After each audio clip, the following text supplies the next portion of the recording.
ẹjẹ́ máa fi àṣeyí fi àtẹ́wọ́ gbé màmá wa wá sí orí podium. Àwọn ni alága ètò tòní tí wọ́n máa bá wa sọ̀rọ̀ lórí ọ̀rọ̀ èdè wa, àṣà wa, bó ṣe ṣe pàtàkì tó. Ẹ jọ̀ọ́ bá fún ọ ní àtẹ́wọ́ lẹ́ẹ̀kan sí i. Mo fi àsìkò èyí tí ó ní ọ̀rọ̀ yìí, mo fẹ́ kí chief promoter organization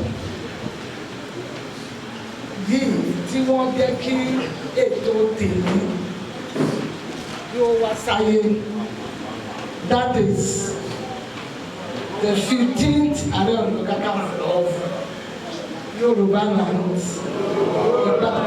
Gani Adams. This is my first time of meeting him one-on-one, of seeing him one-on-one. I've been seeing him in the papers and the television. This is my own first time of seeing him as a person. This is the first time of seeing him. So it gives me a great pleasure to be invited as the chairperson of this year 2026 United Nations International Day of World Indigenous Languages. I commend the efforts of the organizers for making today a gathering a reality. What we are doing today is done all over the world. And we thank God we have an institution, an association, a group that has helped us put this together, at least in Yoruba land. In Yoruba land. United Nations has long realized the importance of indigenous languages in the evolution, development, and happy transformation of people for sustainable development. Ṣẹ́rí àjọ àgbáyé èyí tí a gbé kalẹ̀ lẹ́yìn ogun àgbáyé kejì nígbà tí wọ́n rí pé ayé ti dàrú. Àwọn náà wá wò wọ́n jókòó wọ́n rí pé èdè abínibí ṣe pàtàkì. Wọ́n wá yan ọjọ́ kan kó ṣe níbí nìkan o, kó ṣe ní Nàìjíríà nìkan, ní gbogbo àgbáyé ni o, gbogbo èdè.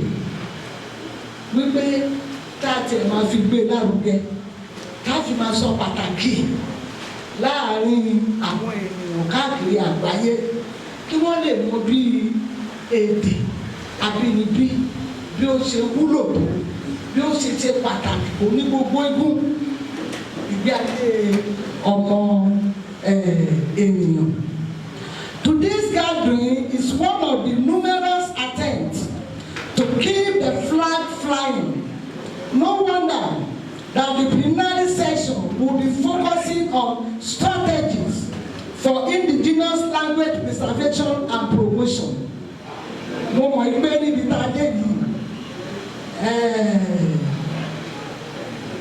dókítà wa tí a ti pè, mo mọ̀ pé wọ́n ní ọ̀pọ̀lọpọ̀ àwọn nǹkan tí wọ́n sọ tí ó tún yé wa dáadáa lórí sọ nípa èdè abínibí.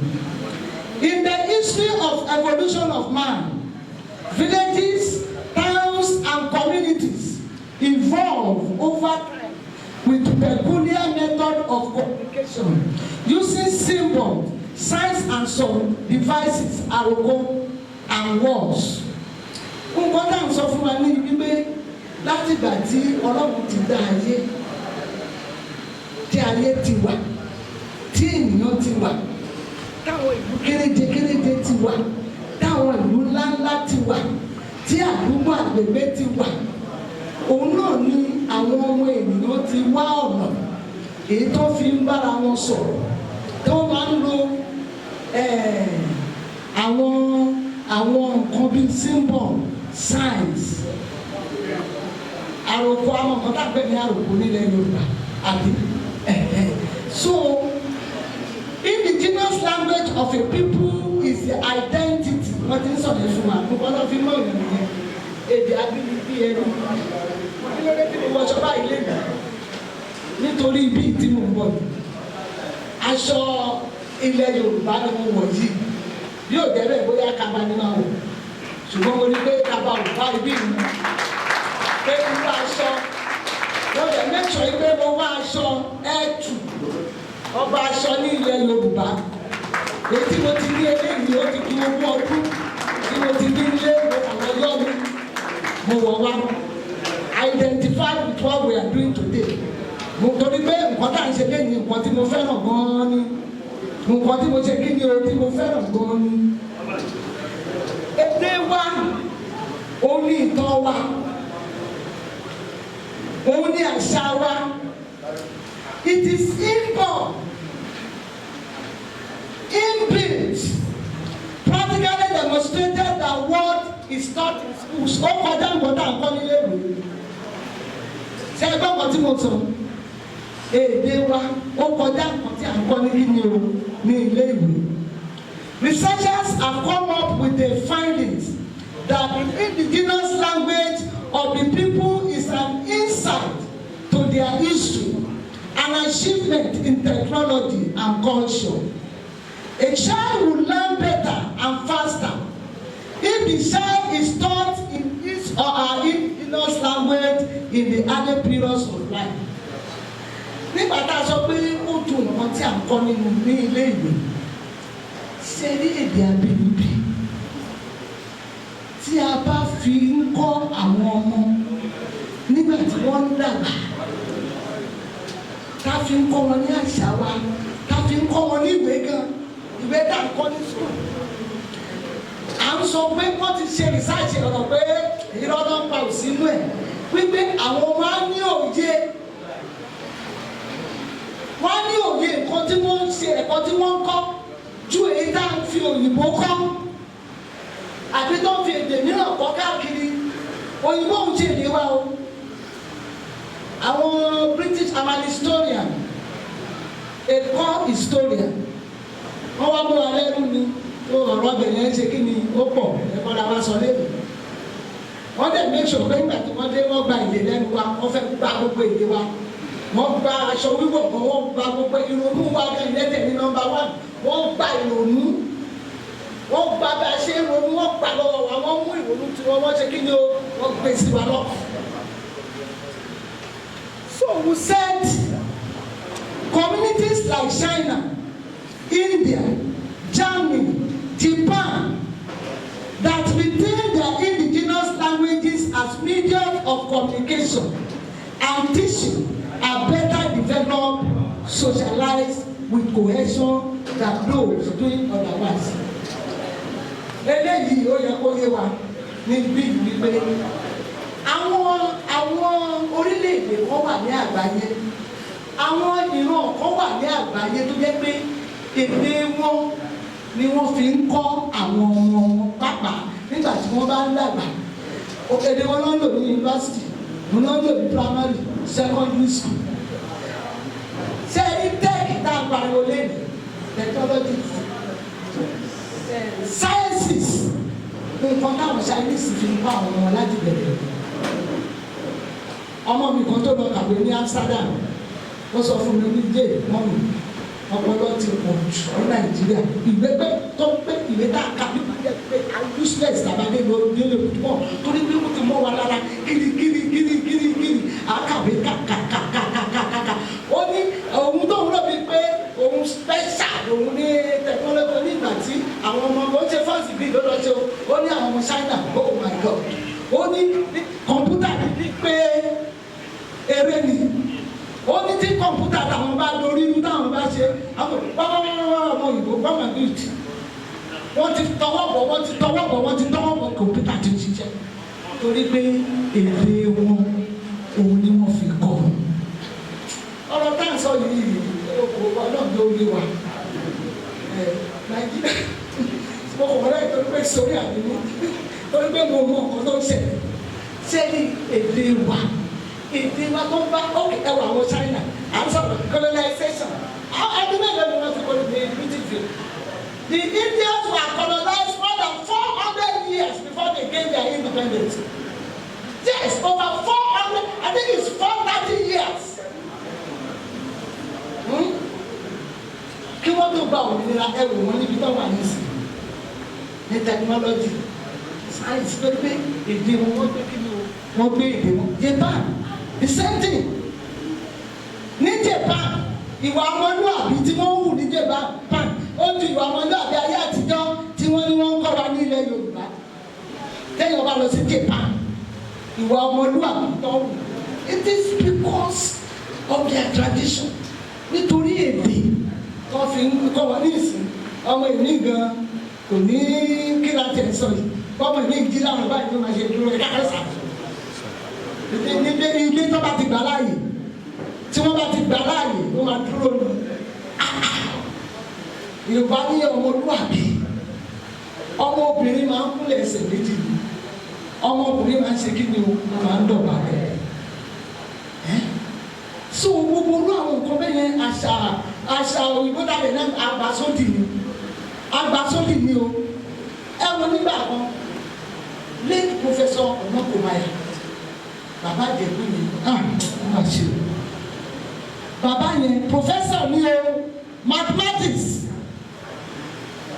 Bàbá yẹn ní ó sọ fún ìjọba wípé kó fi èdè abínibí kọ́ máàsì, kó fi kọ́ sciences, pé àwọn ọmọ wa á yé wọn ju òyìnbó tó fi ń kọ́ wọn yìí.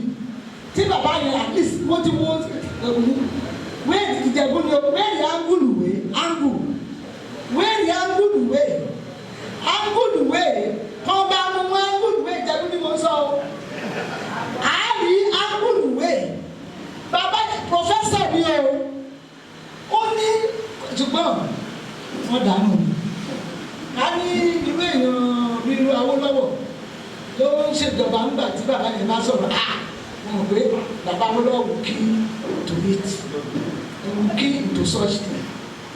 Èdè ọkọ mi sọ fún mi ní ìjẹta, ó ní ìgbà táwọn wà ní form 2 nígbà form 2 pé classmate òun kọ́ wá bá wọn, ó ní lẹ́kì dọ́ọ̀ wá bá mi translate economics sí Yorùbá ó lè yé mi.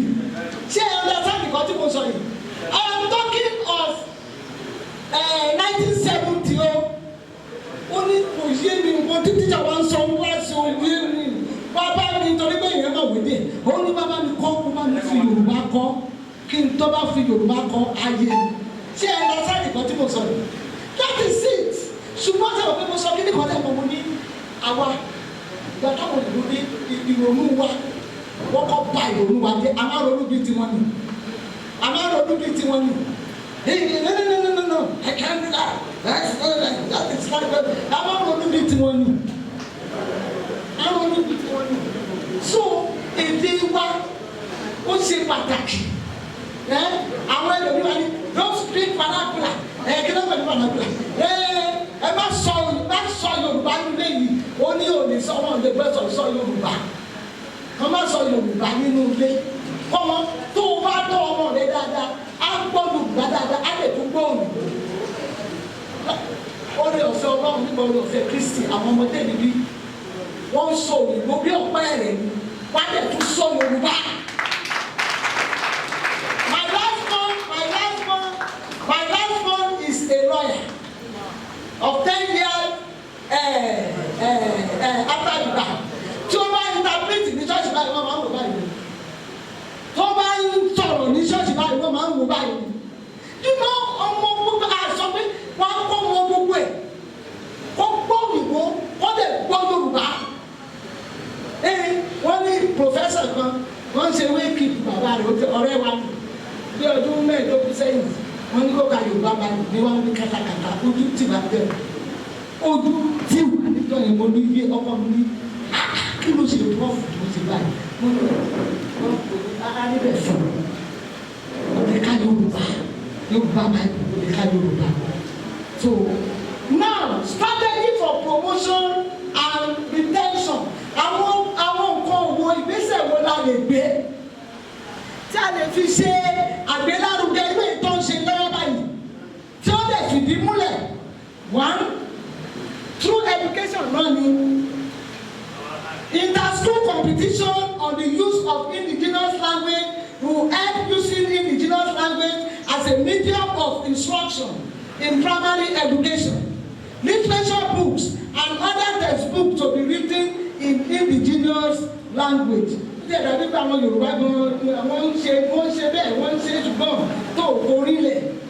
Two, there should be regional awards to be given to excellence in achievement in indigenous language among the Yorubas, Ìjẹ̀bú, Èkìtì, Igbo, Hausa, Fulani, and so on and so forth.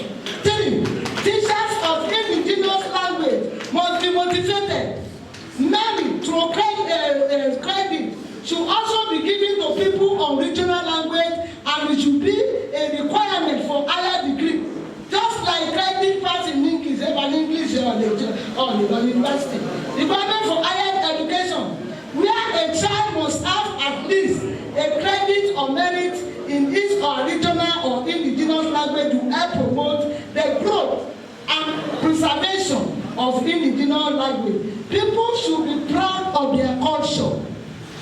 The use of aroko and other signs and symbols should be encouraged, especially among the Yorubas. This will go a long way in promoting indigenous language. It is our culture. It should be encouraged.